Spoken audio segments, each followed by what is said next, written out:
What's going on, everyone? Triple Crown 24 back on a Monday. Hope everyone had a great weekend. If you were at the National this past weekend, I hope you had a great time. I'm still working through a lot of the National videos, but getting through them slowly and surely. I really enjoy watching what you guys did. Today on my channel, I've got a two-spot TTM recap, one football, one baseball.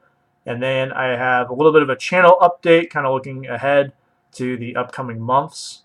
And then I'm going to do some little hobby talk here about the TTMing in general, as well as the National, just kind of giving some thoughts on that. I didn't personally get to go, but I did want to talk about it. Anyways, the TTMs, that's what you guys probably really want to see.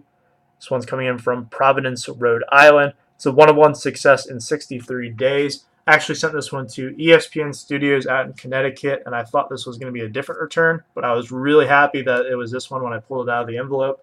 It actually came back on Saturday as well. 1-of-1 from Teddy Bruschi, college football Hall of Famer, and then a really good linebacker for the Patriots for many, many years. Played alongside Mike Vrabel as well as Gerard Mayo. The Patriots have had some really great linebackers, and they've really been a dominant team for over 2 decades now. So sign on this 18 Classic. As you guys know, I'm a big fan of this year's Classic set as well as just the Classics products in general. My favorite football set to get TTMs. Signed in black, and it actually comes out pretty well. He's got the number 54 inscribed there. Really bold signature. With these dark pants on some of these players and the Classics cards, they don't necessarily bode well for autographs, but this one actually pops pretty well given the circumstances that it's in a kind of a dark environment. So really appreciate that, Mr. Bruschi. This one looks awesome, and it will look awesome slabbed up one day when I get around to slabbing some of these up as well. All right, and then my baseball return that I have actually came back today from Jacksonville, Florida. I got one of the ball stamps back. 2 of 2 in 14 days. Coming in from former big league catcher. Also played third base, and I believe he might have played in the outfield at the end of his career, but I'm not 100% sure. Floyd Rayford. So first sign on this 87 Topps. One of my favorite Topps designs of all time. You guys will see that later on in the Topps Rank series. Really nice light background. Great for an autograph here. And then sign on this 88 Topps as well. I like that the color scheme matches up here, so you have the orange border with the orange name. That's not that common with the Topps 88 set. Then with this black background here with his chest plate, I was kind of worried that the signature might not pop as well, but actually really turns out well with the blue pen there. Nice thick blue Sharpie signature, so thank you, Mr. Rayford, for signing both of these. They both look awesome. 2 nice additions to my flagship collection. So getting into the channel update and then the TTMs in general, I have tried to do a video like every day pretty much since I really got back into making them. But going into the fall, I'm going to kind of slow it down a little bit where you can expect 3 to 4 videos a week. The goal is to have 2 videos where they could be a TTM, a mail day, a box break, anything along those lines, and then at least 2, possibly 3 Topps ranked videos. That's just kind of because I'm going to slow down a little bit with sending off the TTMs. I do send to a lot of active players or guys who are, coaches for active teams right now. So once the season kind of dies down and, with all the trade deadlines, you just had the non-waiver one pass, and now we have the waiver trade deadline at the end of this month as well. It's really not an opportune time to send out. I'm working on getting some, retired players' addresses together so I can send to more of those as well. This 87 Topps, looking through some of the ones that I have, I kind of want to pursue this set as well. As you guys probably know, I'm working on the 2018 Topps set, but when the off season comes around, that might have to go on hold just because it's kind of hard to get a lot of those current players via their home addresses or via some kind of other address or signing. So I really kind of want to have a second set to work on, especially for the off seasons. This is the one I'm really considering. 83 Topps is another one that I've really thought about as well. So let me know what you guys think down below. What are some of your favorite sets or sets that you think I should pursue, or if you're working on any of your own? I'm kind of open to suggestions, and I kind of want to see what else is out there before I really set my mind on, trying to get one of these done.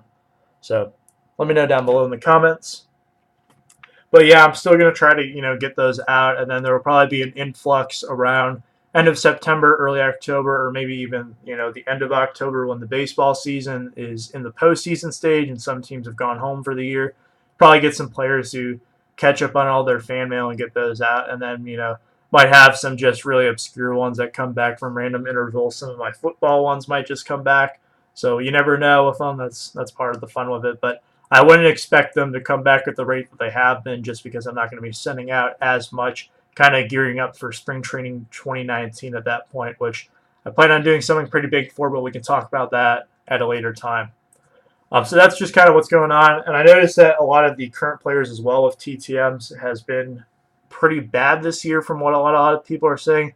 Me personally, I've had quite a few successes from stadium addresses. A lot of current players, some guys who are, pretty notable names, but nobody who would be like, oh my God, I can't believe you got that guy.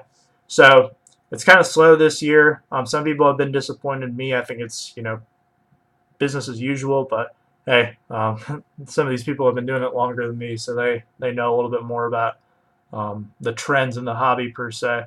So that's just kind of what to look forward to. And in terms of the tops ranked videos, I know some of you guys really like them, some of you guys not as big of a fan. My goal is to get all of those done and uploaded by the time that Series 1 releases in early February 2019. For the last episode, I plan to go live and then just kind of have like a big discussion about all the top sets, but that probably won't be until late January. I'd say probably maybe even like around the Super Bowl time, so be on the lookout for that.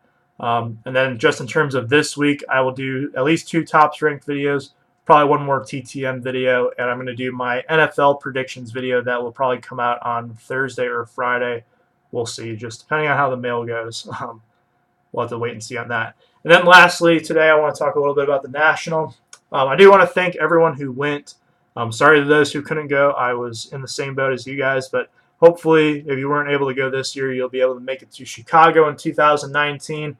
That's when I'll personally be going. It will be my first time, so I'm pretty excited to get there and meet some of the people in the community. Hopefully I'll be a little bit more established by then. We have 90 subscribers right now, and I really appreciate all your guys' support. My goal is to get to 100 by the end of the summer, and I guess you can call the end of the summer like September 21st, whenever the equinox or whatever it is. So we're definitely well on our way. Thank you guys so much for supporting the channel. I really enjoy making these videos. And I think that shows too. I think it's really cool that a lot of people who went said that they were stopped by people who said, hey, I'm a big fan of your videos, or hey, I watch your videos a lot. That's really cool. This is a pretty cool community overall. I'm glad that I kind of discovered it and decided to interact with it more as well. And I really appreciate when you guys share your experiences at these events, just because it really makes me want to go and be a part of it next year, and I'm sure that other people feel the same way as well. And it's a really good way to promote the hobby too. There's a lot of mainstream attention that I saw come from the convention. Some of it was good and some of it was bad. If you guys saw a baseball collector's video, there was a guy who got basically escorted out for selling allegedly fake autographs. I saw a lot of coverage on that, but I also saw a lot of really good coverage about it too, from other media outlets as well. So, but I thought that one was kind of one of the more interesting stories out of the weekend. So thank you guys so much for sharing those videos if you're someone who made it. Let me know what you guys thought of the National. If you went, what were some of the best things that you picked up? Who were some of the other people in YouTube that you meet, and what's some of that you're looking forward to next year if you're planning on going? Thank you guys so much for watching today's video. I will see you guys tomorrow with Tops Ranked, and then I'll see you again later in the week with my TTMs, predictions, all the fun stuff there. Have a good one, guys.